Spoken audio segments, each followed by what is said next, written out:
Hi, I am Rojis News, Managing Director of Alpha Academy. NEET examination എഴുതി all India വൈസിൽ MBBSൻ്റെയും BDSൻ്റെയും ഒരു അഡ്മിഷൻ പ്രോസസ്സിങ്ങിലൂടെ ഇന്ത്യയിലുള്ള മുഴുവൻ വിദ്യാർത്ഥികളും നീറ്റ് ആസ്പിരൻസ് ആയിട്ടുള്ള എല്ലാ വിദ്യാർത്ഥികളും കടന്നുപോയിക്കൊണ്ടിരിക്കുകയാണ്. ഈ ഓരോ സ്റ്റേജിലും നിങ്ങളെ ഹെൽപ്പ് ചെയ്യാൻ എപ്പോഴും ആൽഫ അക്കാഡമി നിങ്ങളോടൊപ്പമുണ്ട്.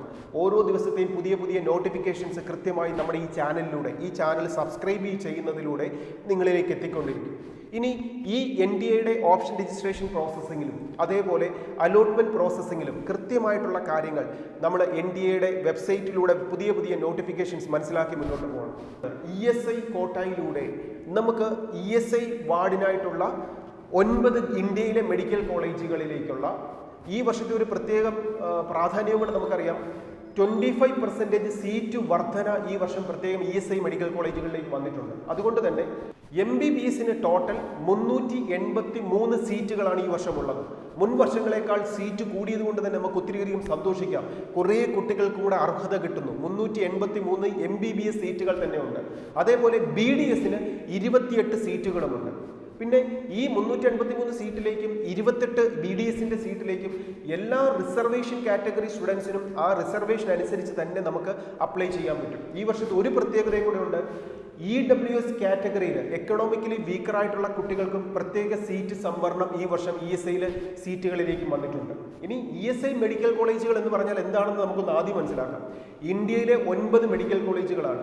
ഈ 9 മെഡിക്കൽ കോളേജുകൾ എടുത്താൽ ഇതിൽ ഓരോ മെഡിക്കൽ കോളേജിൻ്റെയും ഇപ്പോൾ ഒരു 100 സീറ്റാണ് ഉള്ളതെന്ന് ഇരിക്കട്ടെ.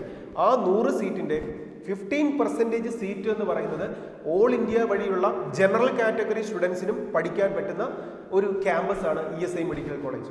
അപ്പോൾ ആ ESI മെഡിക്കൽ കോളേജിൻ്റെ 15% സീറ്റ് ഓൾ ഇന്ത്യ വഴിയുള്ള MBBSൻ്റെയോ BDSൻ്റെയോ സീറ്റ് ഫില്ല് ചെയ്യുന്നു.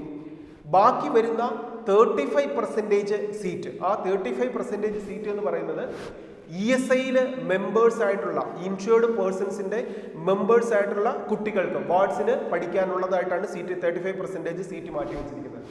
ബാക്കി 50% സീറ്റ് എന്ന് പറയുന്നത് അതാത് സ്റ്റേറ്റിൽ ഗവൺമെൻറ് എൻട്രൻസ് കമ്മീഷണർ ആ സ്റ്റേറ്റിലെ കുട്ടികൾക്ക് വേണ്ടിയിട്ട് അലോട്ട്മെൻറ്റ് പ്രോസസ്സിങ്ങിലൂടെ ഫില്ല് ചെയ്യുന്നതാണ്. അപ്പോൾ ESI മെഡിക്കൽ കോളേജ് എന്ന് പറഞ്ഞാൽ ഇൻഷുർഡ് പേഴ്സൺസിൻ്റെ കുട്ടികൾക്ക് മാത്രം പഠിക്കാനുള്ളതല്ല. അതിലെ 15% ഓൾ ഇന്ത്യ സീറ്റും 50% ആ സ്റ്റേറ്റിൽ സാധാരണക്കാരായിട്ടുള്ള കുട്ടികൾക്കും 35% സീറ്റ് ESI ഇൻഷുർഡ് ആയിട്ടുള്ള പേരൻസിൻ്റെ മക്കൾക്ക് പഠിക്കാനും വേണ്ടി റിസർവ് ചെയ്തിരിക്കുന്നതാണ്. ഇനി ഇതിൽ തന്നെ നമ്മൾ പ്രത്യേകം മനസ്സിലാക്കേണ്ട ഒരു കാര്യം, ESI മെഡിക്കൽ കോളേജിനെ സംബന്ധിച്ചിടത്തോളം അവിടെ ഓൾ ഇന്ത്യ കോട്ടയിലും അല്ലെങ്കിൽ സ്റ്റേറ്റ് വൈസും പഠിക്കുന്ന കുട്ടികളെക്കാൾ ആ ക്യാമ്പസിൻ്റെ ഫീസ് കുറവായിരിക്കും ഇൻഷുർഡ് പേഴ്സൺസിന്. ഇപ്പോൾ എക്സാമ്പിൾ, ഇപ്പോൾ ഒരു സ്റ്റേറ്റിലെ ഒരു മെഡിക്കൽ കോളേജിൽ ഒരു 75,000 അല്ലെങ്കിൽ 25,000 ആണ് ഫീസ് എന്നിരിക്കട്ടെ. പക്ഷേ ESI മെഡിക്കൽ കോളേജിൽ ഇൻഷുർഡ് പേഴ്സൺസിൻ്റെ മക്കളെ സംബന്ധിച്ചിടത്തോളം 24,000 റുപ്പീസ് മാത്രമാണ് MBBSൻ്റെ ഫീസ് വരിക. അപ്പോൾ അതുകൊണ്ട് തന്നെ അവർക്ക് വേണ്ടി സീറ്റ് റിസർവ് ചെയ്തിരിക്കുന്നു. അതിൽ തന്നെ ഫീസും കുറവ് 24,000 റുപ്പീസ് മാത്രമാണ് ആനുവൽ ഫീസ് വരിക. പക്ഷേ ഇൻഷുർഡ് ആയിട്ടുള്ള ESI മെമ്പർഷിപ്പ് ഉള്ള പേരൻസിൻ്റെ കുട്ടികളെ സംബന്ധിച്ചിടത്തോളം അവർക്ക് ഒരല്പം മാർക്ക് കുറഞ്ഞാൽ പോലും അഡ്മിഷൻ MBBSന് പഠിക്കാൻ കുറഞ്ഞ ഫീസിൽ പഠിക്കാൻ അർഹത നൽകുന്ന ഏറ്റവും ബെസ്റ്റ് മെഡിക്കൽ കോളേജസ് ആണ് ESI മെഡിക്കൽ കോളേജ്. ഇനി ESI മെഡിക്കൽ കോളേജിലേക്ക് നമുക്കൊരു അഡ്മിഷൻ ലഭിക്കാൻ വേണ്ടിയിട്ടുള്ള ഓപ്ഷൻ രജിസ്ട്രേഷനകത്ത് നമ്മൾ എന്തൊക്കെ ശ്രദ്ധിക്കണം എന്നുള്ളത് കൃത്യമായ ഇൻസ്ട്രക്ഷൻ MCC നൽകുന്നുണ്ട്. അതിന് നമ്മൾ ശ്രദ്ധിക്കേണ്ട 2 വെബ്സൈറ്റാണ്. ഒന്ന് ESI മെഡിക്കൽ കോളേജിൻ്റെ esic.nic.in /admission അല്ലെങ്കിൽ /admission എന്ന് പറയുന്ന വെബ്സൈറ്റും അതുപോലെ MCCയുടെ വെബ്സൈറ്റും, ഈ 2 വെബ്സൈറ്റിലൂടെയാണ് ESI കോർപ്പറേഷൻ്റെ ഇതിലുള്ള അഡ്മിഷൻ പ്രോസസ്സിംഗ് നടക്കുന്നത്. അതിന് നമ്മൾ പ്രത്യേകം ശ്രദ്ധിക്കേണ്ട ഈ വർഷത്തെ ഡേറ്റ് എന്ന് പറയുന്നത് ഈ നവംബർ 6-ാം തീയതിയും 9-ാം തീയതിക്കും ഇടയ്ക്കായിട്ട് നമ്മൾ ESIയുടെ വെബ്സൈറ്റിൽ കയറി എൻ്റെ കുട്ടിക്ക് ഇതിനൊരു അർഹത ഉണ്ടെന്നുള്ളതിനുള്ള സർട്ടിഫിക്കറ്റ് നമ്മൾ പ്രിൻ്റ് ഔട്ട് എടുക്കണം. നമ്മളിവിടെ തന്നിരിക്കുന്ന നോട്ടിഫിക്കേഷൻസ് എല്ലാം കൃത്യമായിട്ട് മനസ്സിലാക്കിക്കൊണ്ട് അതിന് വേണ്ട ഓപ്ഷൻസ് നമ്മൾ ഇവിടെ കൊടുത്ത് അവിടുന്ന് ഒരു പ്രിൻ്റ് ഔട്ട് എടുക്കണം. ഈ സർട്ടിഫിക്കറ്റ് പ്രിൻ്റ് ഔട്ട് എടുക്കാൻ നമ്മൾ സബ്മിറ്റ് ചെയ്യേണ്ട ഡോക്യുമെൻറ്റ്സ് എന്തൊക്കെയാണെന്ന് കൃത്യമായിട്ട് തന്നെ ഈ ESIയുടെ വെബ്സൈറ്റിൽ തരുന്നുണ്ട്. അത് ഓരോന്നും ഡീറ്റെയിലായിട്ട് വായിച്ച് ഞാൻ എക്സ്പ്ലെയിൻ ചെയ്യുന്നില്ല. അതിന് പകരം ESIയുടെ സൈറ്റിൽ കയറി ഈ കാര്യങ്ങളെല്ലാം കൃത്യമായിട്ട് മനസ്സിലാക്കാൻ പേരൻസ് ശ്രദ്ധിക്കുക. നിങ്ങൾക്ക് എന്തെങ്കിലും സംശയങ്ങളുണ്ടെങ്കിൽ അതൊക്കെ ക്ലിയർ ചെയ്ത് മുന്നോട്ട് പോകാനായിട്ട് എപ്പോഴും നിങ്ങളെ ഹെൽപ്പ് ചെയ്യാൻ ആൽഫ അക്കാഡമി കൂടെ ഉണ്ടാവും. ഇനി ഈ ഡേറ്റ് പ്രത്യേകം ഓർത്തിരിക്കുക. നവംബർ 6-ാം തീയതിക്കും 9-ാം തീയതിക്കും ഇടയ്ക്കായിട്ടാണ് ഈ സർട്ടിഫിക്കറ്റ് നമ്മൾ പ്രിൻ്റ് ഔട്ട് എടുക്കേണ്ടത്. ഇനി പ്രിൻ്റ് ഔട്ട് എടുത്തതിനോടൊപ്പം നമ്മൾ ഇതിൽ ഫില്ല് ചെയ്യേണ്ട ഈ ഫോംസ് എല്ലാം കംപ്ലീറ്റ് ചെയ്ത് അത് ഫോട്ടോ ഒട്ടിച്ച് നമ്മൾ ഇത് സബ്മിറ്റ് ചെയ്യുമ്പോൾ 2 കാര്യങ്ങളൊന്നും ശ്രദ്ധിക്കാനുണ്ട്. ഇൻഷുർഡ് പേഴ്സൺസിൻ്റെ മക്കൾ എന്ന് പറയുമ്പോൾ 2 കാറ്റഗറി വരും. ഒന്ന് മെയിൽ കാൻഡിഡേറ്റും ഒന്ന് ഫീമെയിൽ കാൻഡിഡേറ്റും.